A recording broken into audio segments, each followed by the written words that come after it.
আসসালামু আলাইকুম everyone, মুবাশশিরাস cooking হাউসে আপনাদের সবাইকে স্বাগতম। চলে আসলাম আরও একটা রেসিপি নিয়ে। আজ আমি আপনাদের সাথে শেয়ার করব একটা ব্রেকফাস্ট রেসিপি, আর তা হলো চিড়ার পোলাও। এই রেসিপিটি বানানো খুবই সহজ, কিন্তু স্বাদ হবে মুখে লেগে থাকার মতো। চিড়ার পোলাও বানানোর জন্য প্রথমে আমি চিড়াগুলো একটা চালনি দিয়ে চেলে নিব।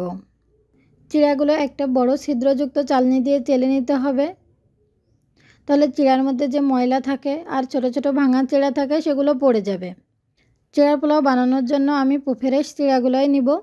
আমি এখানে 200 গ্রাম মতো চিড়া নিয়েছি।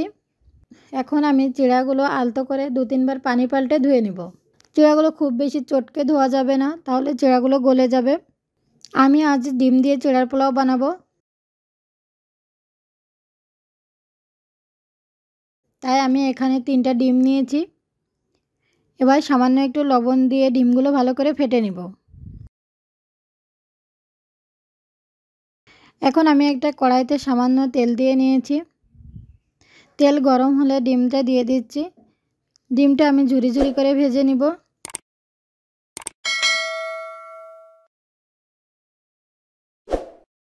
আমার ডিমটা ভাজা হয়ে গেছে। এখন আমি ডিমগুলো উঠিয়ে রেখে দিব। আমি কড়াইতে আরও কিছুটা তেল দিয়ে দিয়েছি। তেল গরম হলে দিয়ে দিচ্ছি মিডিয়াম সাইজের 2টা পেঁয়াজ কুচি, আর লবণ দিয়ে দিচ্ছি 1/2 চামচ।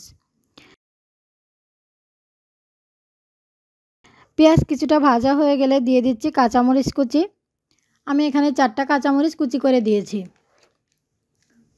ঝাল আপনারা আপনাদের পছন্দ মতো নিতে পারেন।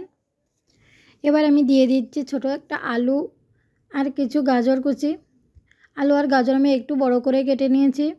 আলু আর গাজর আমি আগে থেকে একটু সিদ্ধ করে নিয়েছি। আলু আর গাজর কিছুটা ভাজা হয়ে গেলে এবার দিয়ে দিচ্ছি টমেটো কুচি। টমেটোর ভেতরের যে নরম অংশ থাকে আমি সেটা ফেলে দিয়েছি, শুধু উপরের অংশটাই কুচি করে নিয়েছি। এবার সব কিছু 3-4 মিনিট মতো ভেজে দিয়ে দিচ্ছি আগে থেকে ভেজে রাখা ডিম। ডিম দিয়ে আরও 1 মিনিট মতো ভেজে নিচ্ছি। এবার দিয়ে দিচ্ছি আগে থেকে ধুয়ে রাখা চিড়াগুলো। আমি চিড়াগুলো ধুয়ে পানি ঝরিয়ে নিয়েছি। এখন নেড়ে চেড়ে সব কিছু চিড়ার সাথে ভালো করে মিশিয়ে নিব। এখন আমি দিয়ে দিচ্ছি 2 প্যাকেট ম্যাগি স্বাদে ম্যাজিক মশলা। এই মশলাটা দিলে চিড়ার পোলাওয়ের স্বাদ বহুগুণ বেড়ে যায়।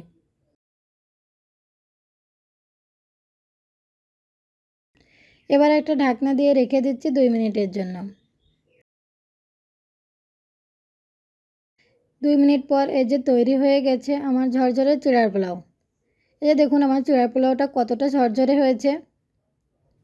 সকালের ব্রেকফাস্ট কিংবা বিকালের নাস্তায় আপনারাও এভাবে চিড়ার পোলাও বানিয়ে নিতে পারেন।